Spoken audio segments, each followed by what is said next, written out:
Welcome to eagle media works. Andhra Pradesh ముఖ్యమంత్రి TDP జాతీయ అధ్యక్షుడు చంద్రబాబు బుధవారం సంచలన వ్యాఖ్యలు చేశారు. విభజన నేపథ్యంలో తెలంగాణ నుంచి ఏపీకి 1,00,000 కోట్లు రావాలని హాట్ కామెంట్స్ చేశారు. ఆస్తులు, భవంతులు ఇలా అన్నీ కలిపి మనకు పెద్ద మొత్తంలో తెలంగాణ నుంచి రావాలని ఆయన చెప్పారు. 500-100 కోట్లు ఇచ్చి చక్రం తిప్పాలని కేసీఆర్ ప్లాన్ కానీ వైసీపీ అధినేత జగన్ను అడ్డుపెట్టుకుని కేసీఆర్ నాటకాలు ఆడుతున్నారని మండిపడ్డారు.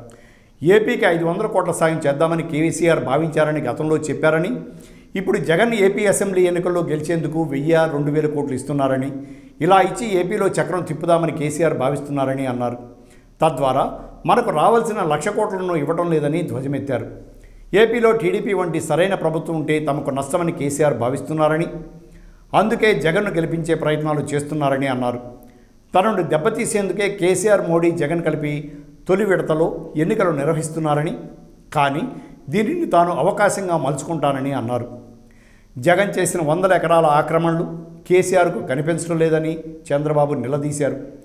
తమ పార్టీ డేటా దొంగలించి తిరిగి మమ్మల్ని బెదిరించే ప్రయత్నం చేస్తున్నారని అన్నారు. తమ పార్టీ డేటా దొంగలించి అడ్డంగా దొరికిపోయారని తెరాసపై నిప్పులు చెరిగారు. ఏపీ ప్రయోజనాలకు కేసీఆర్ అడ్డుపడుతున్నారని, రాష్ట్ర ప్రజల ఆర్థిక మూలాలను దెబ్బతీయాలని ప్రయత్నిస్తున్నారని ఆరోపించారు. తెరాస ప్రభుత్వం ఏపీలో ప్రచారం చేస్తుందని, జగన్కు ఓటేస్తే కేసీఆర్కు ఆయన ఊడిగం చేస్తారని అన్నారు. మన శ్రమ త్యాగాలతో తెలంగాణ ధనిక రాష్ట్రం అయిందని చంద్రబాబు అన్నారు.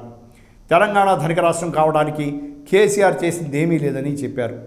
ఏపీ అభివృద్ధి చెందాలని ఉంటే కేసీఆర్ ప్రత్యేక హోదాపై లేఖ రాయగలరా, పోలవరంపై అభ్యంతరాలు పెట్టడం మానేస్తారా అని ప్రశ్నల వర్షం కురిపించారు.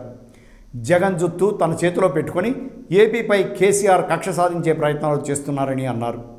తెలంగాణలో లోక్సభ ఎన్నికల్లో తెలుగుదేశం పార్టీ పోటీపై చంద్రబాబు స్పందించారు. తెలంగాణ రాష్ట్ర శాఖే తుది నిర్ణయం తీసుకుంటుందని చెప్పారు. జగన్ 5 ఏళ్లైనా ఏపీకి రావడం లేదంటే ఆయనకు ఏపీపై ఎంత ప్రేమ ఉందో తెలుస్తుందని ఎద్దేవా చేశారు. జగన్ లాంటి నేరస్తుడికి ఏపీలో చోటు లేదని అన్నారు. తప్పుడు పనులు చేసినందుకు జగన్కు తెలంగాణ అడ్డాగా మారిందని ధ్వజమెత్తారు. ఈ దొంగలకు బీహార్ డెకాయిట్ పీకే తోడయ్యారని అన్నారు. జగన్కు ఓటేస్తే మరణ శాసనమే అని ఆయన అన్నారు. Thanks for watching eagle media works. Like and subscribe Eagle Media Works.